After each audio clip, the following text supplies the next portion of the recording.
Hello everyone, आज हम discuss करेंगे क्लास 8 की ज्योग्राफी चैप्टर 1 रिसोर्सेज। तो रिसोर्सेज बेटा पहले हमें ये पता करना पड़ेगा कि सोर्स क्या होते हैं और रिसोर्स क्या होते हैं। तो सबसे पहले है सोर्स। सोर्स क्या होते हैं? The main thing from which a resource is made, कि कोई भी चीज जिससे एक रिसोर्स बनाया जाता है उसको हम क्या कहते हैं? सोर्स कहते हैं। जैसे कि कॉटन का यूज करके हम कॉटन क्लॉथ्स बनाते हैं, तो कॉटन हमारी क्या होगी? सोर्स हो गई, और कॉटन क्लॉथ हमारा क्या हो गया? रिसोर्स हो गया। तो रिसोर्स और रिसोर्स हमारा क्या होता है? कोई भी चीज, ऐसी चीज जो हमारी आवश्यकताओं को पूरा करती है, हमारी नीड्स को सेटिस्फाइड करती है, उसको हम क्या कहते हैं? Resource. Anything that can be use to satisfied a need. ठीक है। जैसे कि फॉर एग्जाम्पल हमें घर तक जाना है और हम एक रिक्शा को रिक्शा हायर करते हैं, तो रिक्शा जो है वो हमारे लिए क्या है? रिसोर्स है, क्योंकि वो हमारी घर जाने की जो नीड है उसको सेटिस्फाइड कर रही है। तो ठीक है बेटा। तो सोर्स हमारा क्या होता है? सोर्स हमारा वो होता है जिससे कि हम रिसोर्स बनाते हैं। और रिसोर्स क्या होता है? रिसोर्स वो होता है जो हमारी आवश्यकताओं को सेटिस्फाइड करता है, फुलफिल करता है। तो ये देखो, ये सोर्स हो गए आपके कि कपड़ा बनाया हमने, पेड़ पौधे जो थे उनसे हमने, जैसे कि कॉटन लिया, कॉटन उगाई, फिर उससे हमने वो बनाए।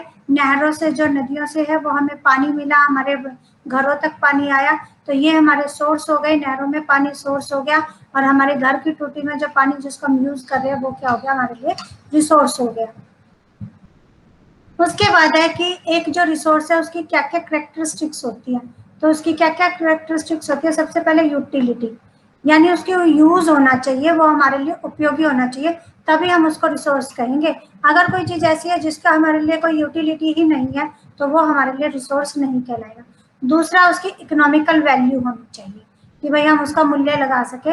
इकोनॉमिकल वैल्यू होनी चाहिए, और दूसरी उसकी वैल्यू भी होनी चाहिए। उसके लिए हमारी ज़रूरत, उस चीज़ की हमें ज़रूरत होनी चाहिए, उस चीज़ की हमें वैल्यू होनी चाहिए। तो यूटिलिटी, वैल्यू और इकोनॉमिकल वैल्यू, ये तीनों चीज़ें जिस रिसोर्स में होती हैं, जिस चीज़ में होती हैं, उसको हम क्या कहते हैं? रिसोर्स कहते हैं।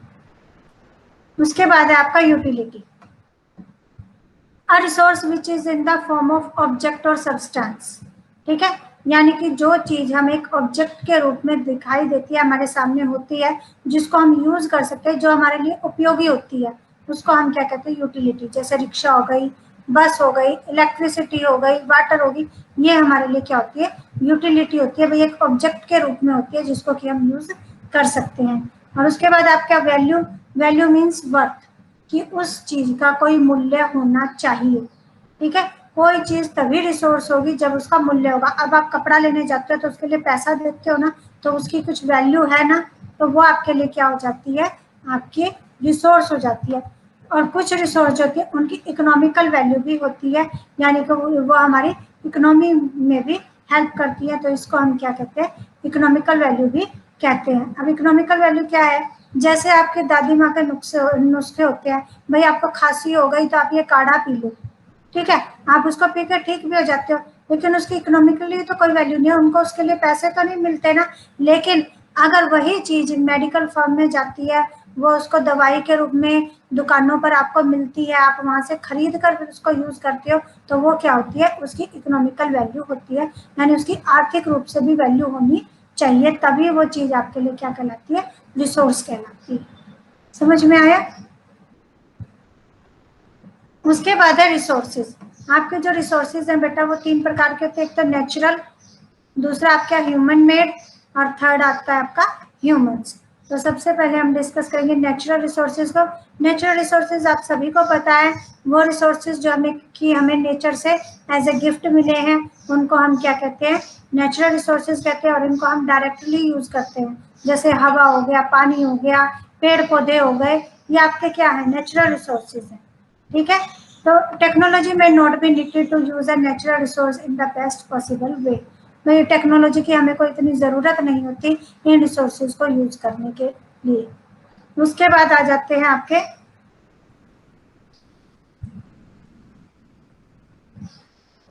जो नेचुरल रिसोर्सेज है, उसको आप कैसे क्लासिफाई कर सकते हो। ठीक है। Level of development and use.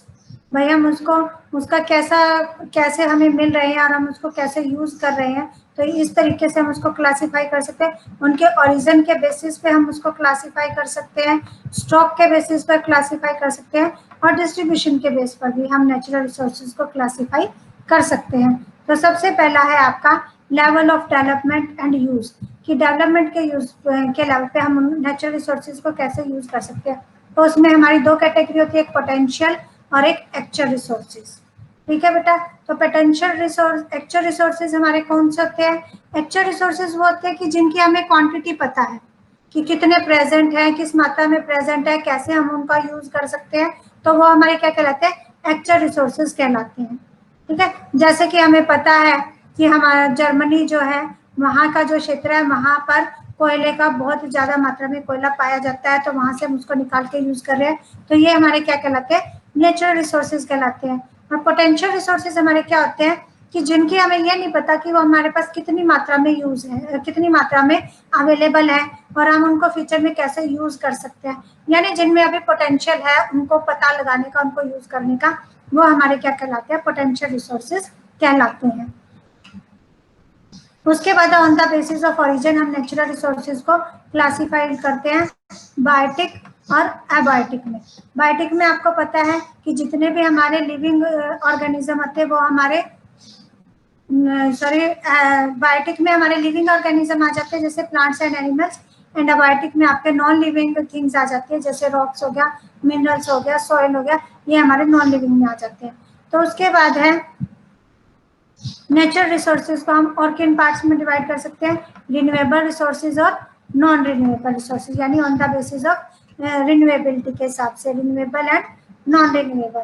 तो रिन्यूएबल हमारे वो होते हैं जो कि रिसाइकिल हो सकते हैं, जिनको कि हम फिर से यूज कर सकते हैं, जैसे कि सोलर हो गया, विंड एनर्जी हो गया, ये हमारे रिन्यूएबल रिसोर्सेज होते हैं। और नॉन रिन्यूएबल रिसोर्सेज क्या होते हैं? ये वो रिसोर्सेज होते हैं कि जिनको अगर हम एक बार यूज कर ले तो फिर वो खत्म हो जाते हैं, उनको हम रिसाइकिल नहीं कर सकते। जैसे पेट्रोल है, आपका गाड़ी में डाला, आपने चलाया तो पेट्रोल खत्म। कोयला है, आपने उसको यूज किया, कोयला जल गया, खत्म हो गया, तो ये हमारे रिसाइकिल नहीं हो सकते हैं। ठीक है बेटा। उसके बाद आपके रिन्यूएबल रिसोर्सेज कौन कौन से होते हैं? सोलर एनर्जी है, वाटर है, विंड है, ठीक है, फास्फेट है, ऑयल है, लाइमस्टोन है, ये सब आपके रिन्यूएबल रिसोर्सेज है जो कि रिसाइकिल हो सकते हैं। उसके बाद on the basis of distribution, distribution के बेसिस पे हम इनको डिवाइड कर सकते हैं यूबिक्विटस और लोकलाइज्ड में। तो यूबिक्विटस वो होते हैं जो कि हमारे चारों तरफ पाए जाते हैं, सब जगह पाए जाते हैं, जैसे कि एयर हो गई। और लोकलाइज्ड वो होते हैं जो कि सर्टन मतलब प्लेसेस पर, स्पेसिफिक जगहों पर ही पाए जाते हैं, जैसे कि आपके कॉपर और आयरन ओर हो गए। भाई ये सब जगह तो नहीं पाए जाते, हवा तो आपके सब जगह पाई जाती है, लेकिन कॉपर और आयरन सब जगह नहीं पाए जाते हैं। तो ये आपके जो सब जगह नहीं होते वो क्या कहलाएंगे? लोकलाइज्ड कहलाएंगे। ठीक है बेटा। उसके बाद है कि जो आपके नेचुरल रिसोर्सेज का जो डिस्ट्रीब्यूशन है वो बेटा फिजिकल फैक्टर्स पर डिपेंड करता है, क्लाइमेट पर, एल्टीट्यूड पर, उन सब चीज़ों पर डिपेंड करता है। ठीक है। और उसके बाद जो है कि नेचुरल रिसोर्सेज जो है इनका डिस्ट्रीब्यूशन भी अनइक्वल होता है। ये नहीं है कि जो हमारे नेचुरल रिसोर्सेज है सब जगह इक्वल होते हैं। पानी कहीं पे ज़्यादा है, कहीं पे कम है, पेड़ पौधे कहीं पे ज़्यादा है, कहीं पे कम है, कहीं पर फर्टाइल लैंड है, कहीं पर फर्टाइल लैंड नहीं है, कहीं पर मिनरल्स ज़्यादा पाए जाते हैं, कहीं पर नहीं, कहीं पर रॉक्स है। तो जो है ये हमारे जो नेचुरल रिसोर्सेज है इनका डिस्ट्रीब्यूशन जो है वो अनइक्वल है, इक्वल नहीं है। ये तो था आपका नेचुरल रिसोर्सेज। ठीक है। उसके बाद आ जाते हैं आपके ह्यूमन मेड रिसोर्सेज, आपकी सेकेंड कैटेगरी। तो इसमें वो रिसोर्सेज आते हैं, इंक्लूड होते हैं जो कि मनुष्य द्वारा बनाए गए, ह्यूमंस के द्वारा बनाए जाते हैं, जैसे बिल्डिंग्स है, ठीक है, ब्रिजेस हैं, पुल जिसको कहते हैं, रोड्स हैं, मशीनरी है, व्हीकल्स हैं। ये बेटा ये हमें नेचर से नहीं मिले, ये मनुष्य ने बनाए, ह्यूमंस ने क्रिएट किया है, तो इस वजह से इनको क्या कहते हैं? ह्यूमन मेड रिसोर्सेज कहते हैं। उसके बाद लास्टली आपके थे ह्यूमन रिसोर्सेज। तो पीपल जो हम लोग जो है वो ह्यूमन रिसोर्सेज कहलाते हैं। एजुकेशन और हेल्थ जो है वो ह्यूमन रिसोर्सेज को वैल्यूएबल बनाने में हेल्प करता है। ठीक है बेटा। तो ये थे आपके तीनों रिसोर्सेज के। रिसोर्सेज कितने टाइप के होते हैं? 3 प्रकार के, natural, human made and human resources. तो बेटा जो हमारी जो improving the quality of people skills so that they are able to create more resources known as human resource development, कि हमें जो है हमारी जो स्किल्स हैं उनको इतना इम्प्रूव करना होगा कि हम जो है हमारे पास जो रिसोर्सेज अवेलेबल है उनको और ज़्यादा डेवलप कर सके, जिससे कि हमारा जो है वो डेवलपमेंट हो, और इसको हम क्या कहते हैं, ह्यूमन रिसोर्स डेवलपमेंट कहते हैं। कंजर्विंग रिसोर्सेज, हमारे पास जो रिसोर्सेज हैं उनको कंजर्व करना भी तो ज़रूरी है ना। ये तो नहीं है कि हम इनका इतना मिसयूज करें, इतना यूज़ करें कि ये ख़त्म हो जाए। तो इनको रिसोर्स कंजर्वेशन भी बहुत ज़्यादा ज़रूरी है। तो इनको केयरफुली यूज़ करना, इनको मिसयूज ना करना, ये भी ज़रूरी होता है। उसके बाद है सस्टेनेबल डेवलपमेंट। ये आपको पहले भी पता है कि हम जो हमारे रिसोर्सेज हैं उनको इस तरह से यूज़ करें कि हमारी जो रिक्वायरमेंट्स है वो तो फुलफिल हो, साथ में हमारी फ्यूचर जनरेशन है जो है उनके लिए भी ये रिसोर्स जो है अवेलेबल रहे। तो वो हमारा क्या कहलाता है, सस्टेनेबल डेवलपमेंट कहलाता है। ठीक है बेटा, thanks and have a nice day.